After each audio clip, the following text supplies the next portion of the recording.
Well, I'm kind of out of ideas for videos, so I thought, wouldn't it be good if I made a video ranking games I've never played? I'm sure that would go down really well with everyone. So that's exactly what I'll be doing today. Now, this isn't a rage bait video though. I won't be ranking games badly because I don't like the cover art or anything like that, so let's set some rules. I'll try to be as objective as possible, but I have to use what I already know, meaning I won't be looking at Metacritic scores, reviews, or gameplays.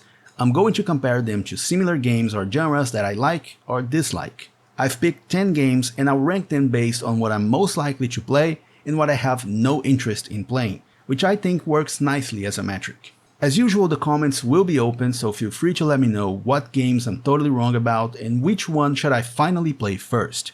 And without further ado, let's get into it.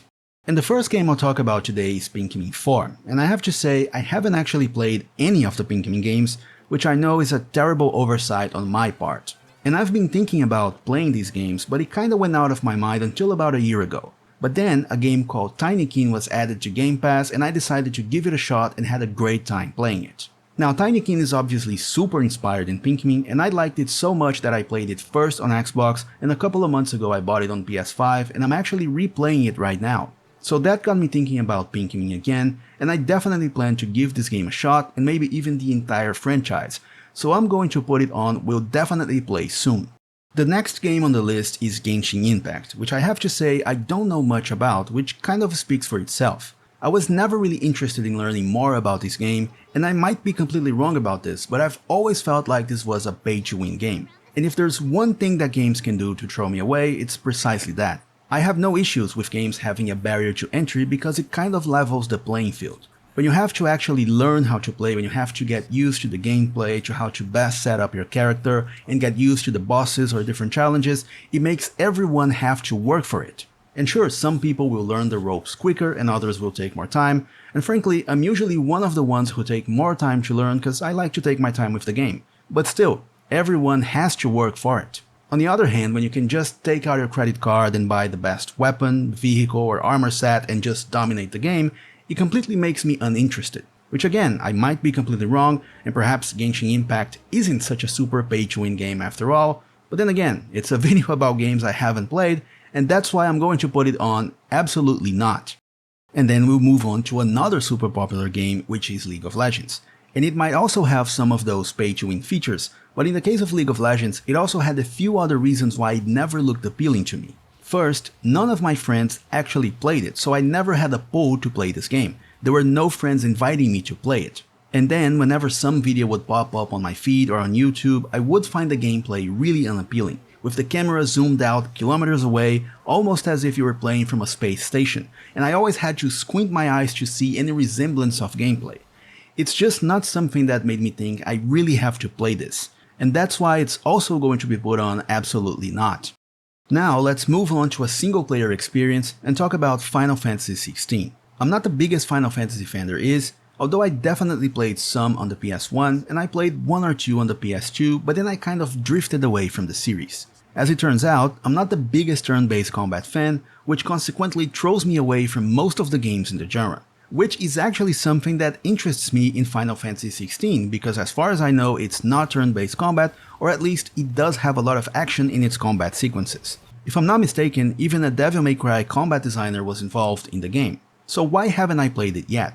First of all, I had other things on my backlog, and then this game had way too many performance issues on the base PS5, and I don't know how much better it is now, which means that I'm not in such a hurry to play it.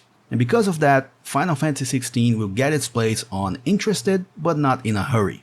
After that, it's time to move on to another Japanese RPG, and this time it's Persona 5. And with Persona, I have a bit of a similar story. I did play it back on the PS2, but then I lost interest and I've never played one ever since, and I'm not even sure if I played one from beginning to end. One particular issue I have with games like that is with its aesthetics. I'm just not the biggest fan of that kind of style, and for a super long game where you're going to be looking at those characters for hundreds of hours, that is a big factor. It's also a turn-based combat game, so it doesn't appeal to me just as greatly. Having said that, it's such a well-reviewed and beloved franchise that I definitely want to play one of these games with an open mind, and I'm planning to do that, not tomorrow but soon. And by the way, if you have any recommendations of what Persona game to play first, please leave that in the comments below. And with all that in mind, I think it's fair to put Persona 5 on maybe someday. And after 2 single-player games, it's time to move on to a PvP competitive shooter, Valorant. Much like League of Legends, none of my friends played this game, so there was never that social pressure to try it out. In Valorant's case, I have to say that I really like FPS games, and even looter shooters in general, but I much prefer those that actually have a proper story and that you can play in co-op mode with your friends. And in that regard, Borderlands 3 and even Tiny Tina's Wonderlands, which I just played, are much more attractive to me than a PvP game like Valorant. Again, I'm not sure how much of a pay-to-win game that is, but considering that the entry fee is 0, there might be some degree of paying to win, or at the very least, a lot of grind. But I think the aesthetics are nice and the gameplay seems actually quite fun, so I'm going to put that on only if a friend begs me to play it. And now it's time to move on to a Game of the Year winner, Elden Ring.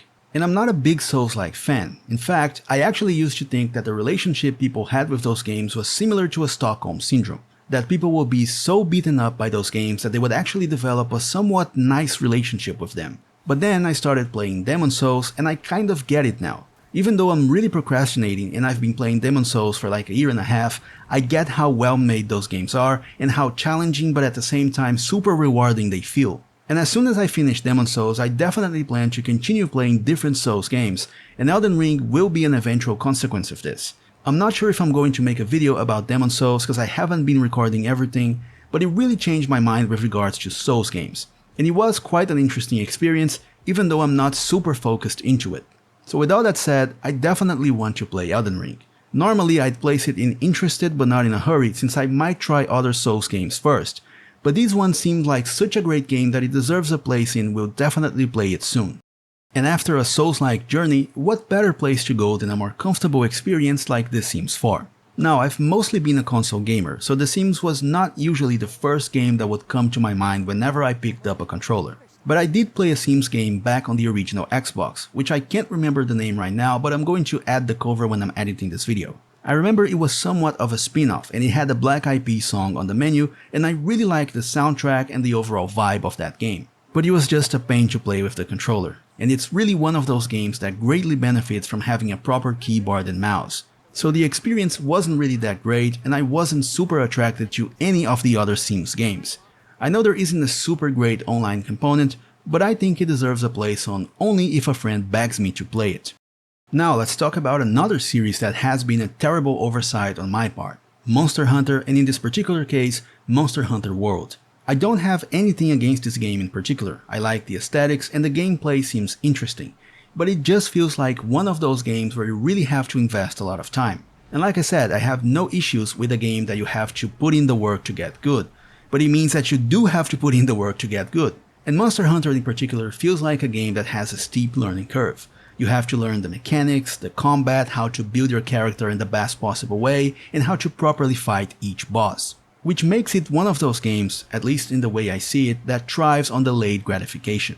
It asks you to learn a lot beforehand, but it's probably quite rewarding in the long haul. And much like Persona, I want to try one of those games with an open mind, with free time, and give it a fair shot. So it's fair to say it deserves a place on interested, but not in a hurry.